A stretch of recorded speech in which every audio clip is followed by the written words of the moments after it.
Hi everybody, my name is Gurmeet Dabar and I am a GATE GRE SAP trainer at Impact Overseas Dreams Private Limited Kurukshetra, and I've been teaching there from past 4 years. In today's class, we're going to discuss sentence completion single blank question from a very basic level to a medium difficulty. So we're gonna learn different kind of approach to solve these kind of questions which appear in graduate record examination conducted by ATS. So move on to our first question. Job market का dash nature है जो कि young people face कर रहे हैं, इस reason से वो ग्रेजुएट स्कूल वापस आ रहे हैं रैदर देन कि वो अटैम्प्ट करें जो छोटी मोटी सी जॉब्स अवेलेबल है मार्केट में। ओके, सो अभी हमने क्वेश्चन के टेक्स्ट को अंडरस्टैंड कर लिया है, फिर हम ब्लैंक पे आते हैं। तो फर्स्ट जो ब्लैंक है वो है टिटुलर या टिचुलर। ये बेसिकली होता क्या है कि कुछ ऐसी जॉब होती हैं जो केवल टाइटल की होती हैं, मतलब उसमें कोई ड्यूटी रिस्पॉन्सिबिलिटी नहीं होता। जैसे कि मनमोहन सिंह अपने प्राइम मिनिस्टर रहे हैं काफ़ी टाइम तक, तो वो टाइटल की जॉब थी कि वो पीएम थे, बट उन्होंने पीएम वाला कोई खास काम नहीं किया अपने टर्म में। तो ऐसी जॉब के लिए हम वर्ड यूज़ करते हैं टिचुलर या टिटलर। Okay, next one is anemic. Anemic जो होता है, अनेमिया आपने सुना होगा, एक तो उसी से रिलेटेड है। सेकंड होता है इसका मीनिंग कि जब एनर्जी की कमी हो, वाइटैलिटी की कमी हो, तो लैक ऑफ एनर्जी और वाइटैलिटी, उसके लिए भी यूज़ होता है। Third one is a boast. And boast जो होता है कि आपने मूवी देखी होगी सिंग इज़ किंग, तो उसके अंदर क्या होता है कि पूरी मूवी में जब स्टार्टिंग का सीन आता है तो अक्षय कुमार बिल्कुल पूरे विलेज को बर्बाद कर देता है। तो उस टाइप के बिहेवियर के लिए, मतलब चीज़ों को करना गलत तरीके से या गिराते पड़ाते हुए, कई बार आप किचन में जाते हो तो चीज़ों को गिरा देते हो, जैसे कुछ काम करते हो, तो उसको भी बोलते हैं रेकलेस बिहेवियर या बोच या बंगल। ओके, नेक्स्ट है मियोपिक। मियोपिक मीन्स होता है जो शॉर्ट साइटेड होता है, जो केवल एक एरिया की बात करता है, जो कि नैरो माइंडेड भी होता है। पैरोकियल, इंसुलर, प्रोविंशियल का मतलब भी वही होता है जो अपने इलाके की बात करता है। जैसे कुछ लोग होते हैं केवल हिंदू की बात करते हैं, कुछ लोग होते हैं जो केवल मुस्लिम की बात करते हैं, तो वो भी आप एक किस्म से कह सकते हो कि वो पैरोकियल या मियोपिक टाइप के हैं। तो सबका मीनिंग सेम ही है। तो एक लिमिटेड एरिया की जो बात करते हैं वो मियोपिक होते हैं। Fizzle basically kind of fusion है, जिसमें क्या होता है कि डिविजन्स होती है, एक कोई भी एलिमेंट सेपरेट एलिमेंट में डिवाइड होता है, या कोई भी मतलब एक डिवीज़न ऑफ प्रोसेस है ये। ठीक है, तो अभी हम टेक्स्ट पे दोबारा आते हैं। तो जॉब मार्केट का ऐसा नेचर है जो कि यंग पीपल फेस कर रहे हैं। इसी रीज़न से इसमें दो क्लू दिए गए हैं कि या तो वो ग्रेजुएट स्कूल वापस आएंगे क्योंकि जॉब मार्केट ऐसी है, या दूसरा इसने फिर एक और क्लू दिया है कि वो कॉम्पीट नहीं करेंगे इन थोड़ी बहुत सी जो अवेलेबल जॉब्स हैं इनके लिए। दैट मीन्स जॉब मार्केट में जो जॉब की अवेलेबिलिटी है वो फ्यू है। तो जो हमारा क्लू है यहाँ पे, हमें पता चल गया है कि वहाँ पे जो ब्लैंक में आएगा वो क्या आएगा, few available jobs are available in the job market that many young people face and that's why they are returning to their graduate school. तो अगर हम देखें फ्यू के साथ जो वर्ड हमें लगेगा वो आएगा क्या, तो क्लियर है इसमें काफ़ी। टिटलर का इससे कोई लेना देना नहीं है क्योंकि ये तो टाइटल की बात हो रही है, यहाँ पे कुछ ऐसा है नहीं, ना एनीमिया से रिलेटेड कुछ है, ना ही कोई रैश बिहेवियर है। तो हमारा सीधा साफ सा मीनिंग है मियोपिक, जो कि लिमिटेड एरिया की बात करता है या कम की बात करता है, जो कि फ्यू के साथ बिल्कुल मैच करेगा। ओके, सो अब मूव करते हैं हम सेकंड क्वेश्चन पे आते हैं। तो सेकंड क्वेश्चन जो बेसिकली है कि यूरोप में फुटबॉल जो होता है वो, उसको लोग सॉकर भी बोलते हैं, एंड ये काफ़ी पॉपुलर है। इवन इतना ज़्यादा पॉपुलर है कि 80 to 90% लोग इसी को फॉलो करते हैं। तो इसमें लिखा हुआ है कि सेवरल ऑर्डर ऑफ मैग्नीट्यूड से लोग सॉकर को और फुटबॉल को देखते हैं। इसके विपरीत जो अमेरिका है उसमें ऐसा नहीं होता। उसमें जो फैंडम है, तो फैंडम को मैं ब्रेक कर लेता हूँ फैन और डम में। डम आपने सुना होगा स्टार के साथ, स्टारडम, दैट मीन्स स्टार की कितनी फॉलोइंग है। तो फैन, डम हो गया फॉलोइंग। सो फैन फॉलोइंग जो है अमेरिका में, यानी जो स्पोर्ट्स को देखती है, वो इवन है। इवन का मतलब क्या है, वो बराबर है dash among a few different sports. इसका मतलब क्या है, वो जो जितने भी स्पोर्ट्स हैं वहाँ पे उनके अंदर वो इक्वली डिवाइड है। तो हमें यहाँ पे जो वर्ड चाहिए वो डिवाइड जैसा वर्ड चाहिए। क्यों?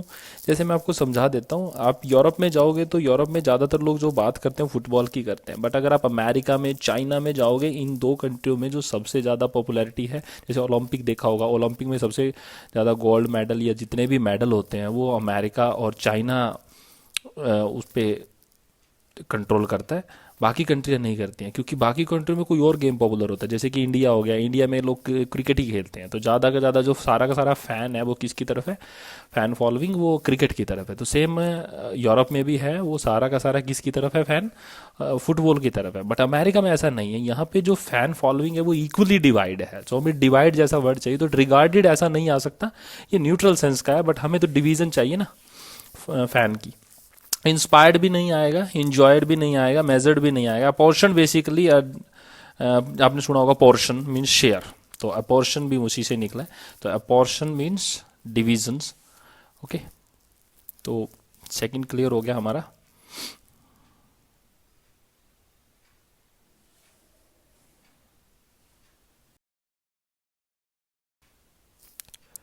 अब आते हैं थर्ड क्वेश्चन पे।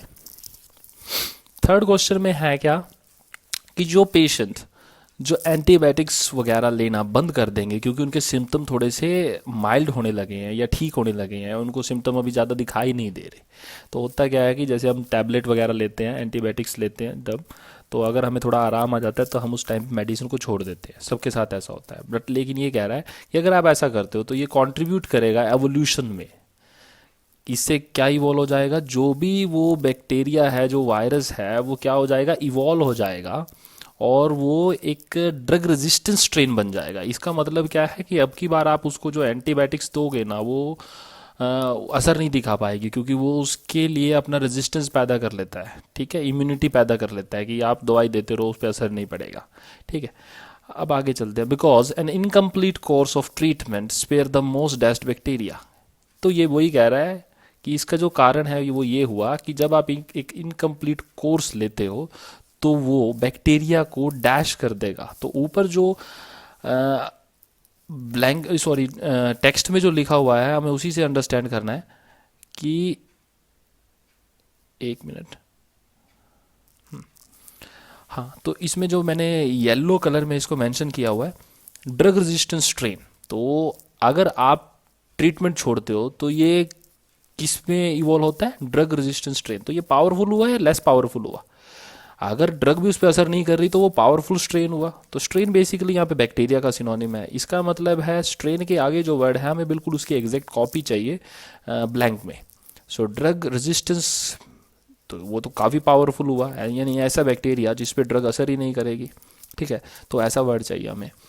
सबसे पहले आते हैं वाइड स्प्रेड। वाइड स्प्रेड का मीनिंग होता है जो चीज़ फैली हुई है, जैसे कि प्रिवलेंट हो गया, रैम्पेंट हो गया, राइफ हो गया। तो इनका मीनिंग होता है कि जो फैल जाती है, जैसे कि मॉस्किटोज आर रैम्पेंट या प्रिवलेंट। ठीक है, इसका मीनिंग क्या हुआ कि ये हर जगह है, ये कहीं भी मिल जाते हैं। ठीक है, करप्शन इज रैम्पेंट। तो करप्शन भी जो क्या है वो हर जगह ही है आजकल। तो ऐसे ऐसे करके ये यूज़ होता है। नेक्स्ट है इमेच्योर। इमेच्योर में प्योराइल हो गया, सोफोमोरिक हो गया, ये बच्चे जैसा होता है, मैच्योर नहीं होता। रोबस्ट जो होता है वो थोड़ा सा हार्ड और टफ होता है, यानी जिसको से डील करना, जो जिसको मोड़ा नहीं जा सकता, जो थोड़ा सा कठोर है। बेनिग्नेंट जो होता है ये थोड़ा सिंपेथेटिक होता है। बेन रूट ही होता है पॉजिटिव का। BEN के जितने भी आप वर्ड देखोगे उसके अंदर क्या होता है, जैसे कि बेनिफिट हो गया, बिनाइन हो गया, बिनाइन से ही निकला है ये, तो बिनाइन क्या होता है? हार्मलेस होता है। ठीक है, तो बेनोवलेंट हो गया, आशीर्वाद। तो ये सारे के सारे सेम इनका रूट बैन है। तो जब भी आपको BEN दिखे और इसके जो एंटोनिम्स में आता है वो मैल आता है, MAL, तो वो नेगेटिव सेंस में जाता है, बैन पॉजिटिव सेंस में जाता है। नेक्स्ट पे आते हैं नोटोरियस। नोटोरियस इज बेसिकली, इसका जो मीनिंग होता है वो होता है फेमस फॉर रॉन्ग रीज़न। ये कई बार ऐसे आता है, इवन मैंने भी उसको GRE के एग्ज़ाम में मेरे में आया हुआ था ये। तो इसके साथ जो वर्ड आते हैं एमिनेंट, प्रोमिनेंट, रिनाउंड, ये सारे पॉजिटिव सेंस में यूज़ होते हैं। बट नोटोरियस जो होता है वो थोड़ा नेगेटिव होता है। जैसे कि फेमस तो है बट गलत कारणों से फेमस है। जैसे आप लोग सारे राहुल गांधी को जानते होंगे। अब राहुल गांधी फेमस है या नोटोरियस है?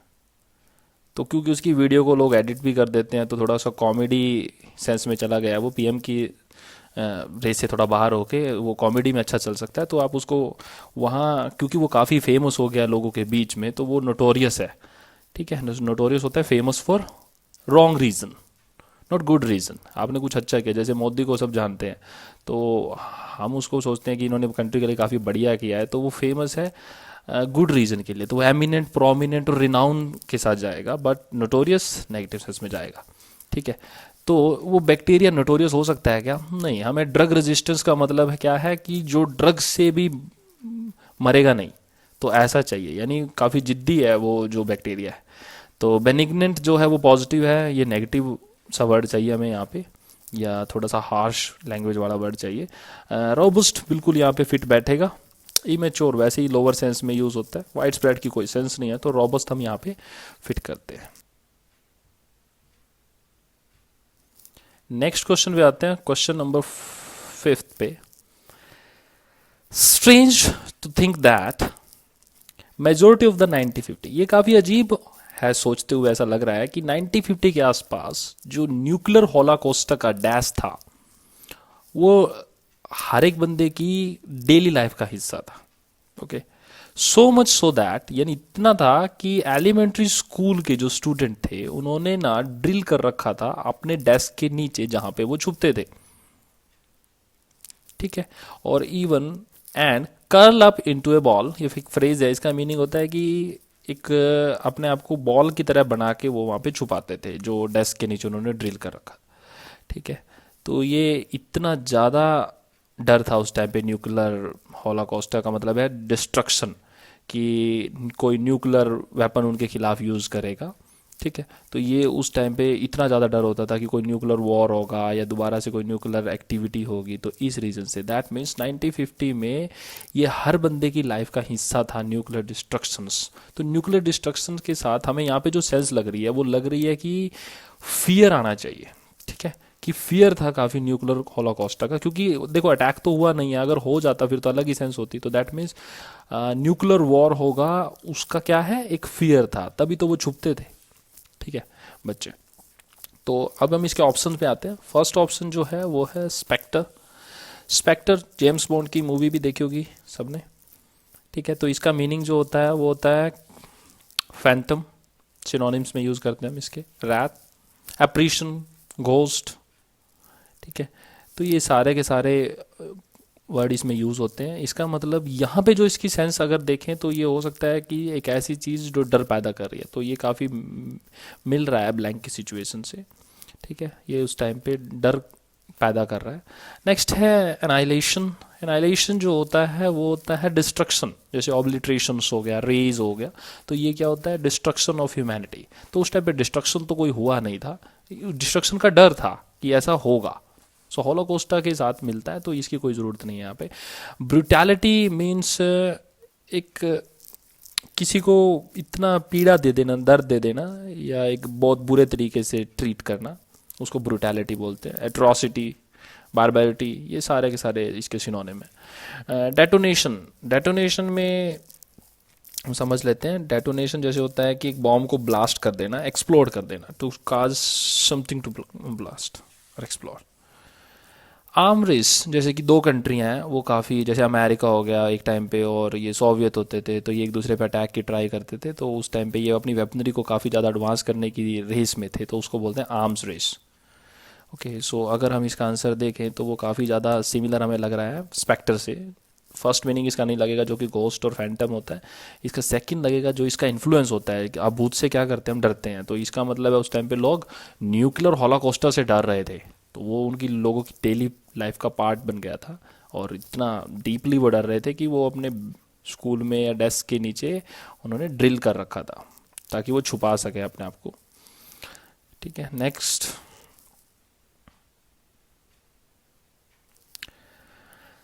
सिक्स्थ क्वेश्चन पे आते हैं। The king attendant insist that he would never made a bad decision during his entire reign।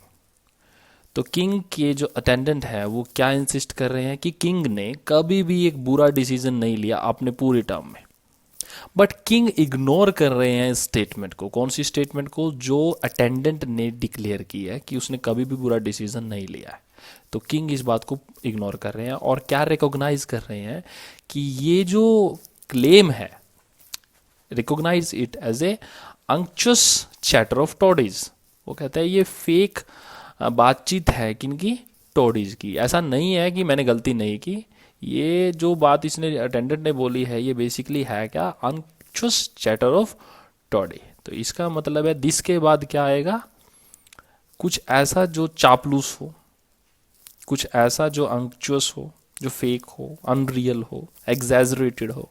ठीक है, सो फर्स्ट पे हम आते हैं। फर्स्ट में आएगा आइडलनेस। आइडलनेस जो होता है when we are doing nothing, dormant की सिचुएशन, जैसे आजकल है कोरोना वायरस चल रहा है, कोई भी अपने घर से बाहर नहीं निकल रहा, कोई काम नहीं कर रहा, तो हम सारे के सारे आइडल स्टेट में हैं, वी आर डूइंग नथिंग। ठीक है।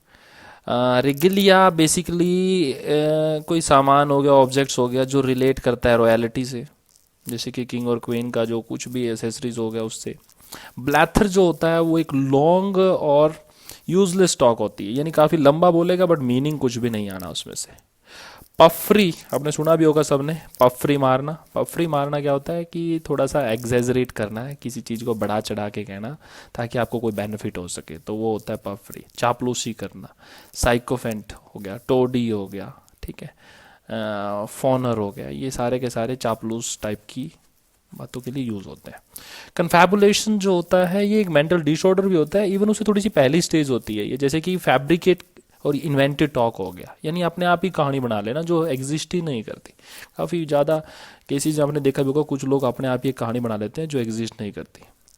ठीक है, जैसे एनआरसी हुआ इंडिया में, तो यहाँ पे काफ़ी लोगों ने अपने आप ही कैलकुलेशन कर लिया कि इससे जो होगा वो एक मुस्लिम जो होगा वो कंट्री से बाहर चला जाएगा। तो ये जो है without any information when you make stories, this kind of things is, जिसको हम क्या बोलते हैं, कन्फैबुलेशन। ओके, सो हमें जो ब्लैंक में चाहिए हम उस पर आते हैं मेनली कि अटेंडेंस ने इंसिस्ट किया कि इसने कभी भी बुरा डिसीजन नहीं लिया किंग ने, बट किंग ने इस स्टेटमेंट को इग्नोर किया। और जो स्टेटमेंट है वो क्या है? अंक्चुअस चैटर है किसका? टॉडीज का। टॉडीज जो होते हैं वो चापलूस होते हैं जो कि फेक टॉक करते हैं ताकि वो कोई बेनिफिट पा सके। तो इसीलिए हम इसमें जो ब्लैंक में वर्ड आएगा वो आएगा puffery. So thank you guys, hope you enjoy this. Like करें, शेयर करें एंड इसको दूर दूर तक पहुंचाएं, so that we can help more people in achieving their desired goal. Thank you.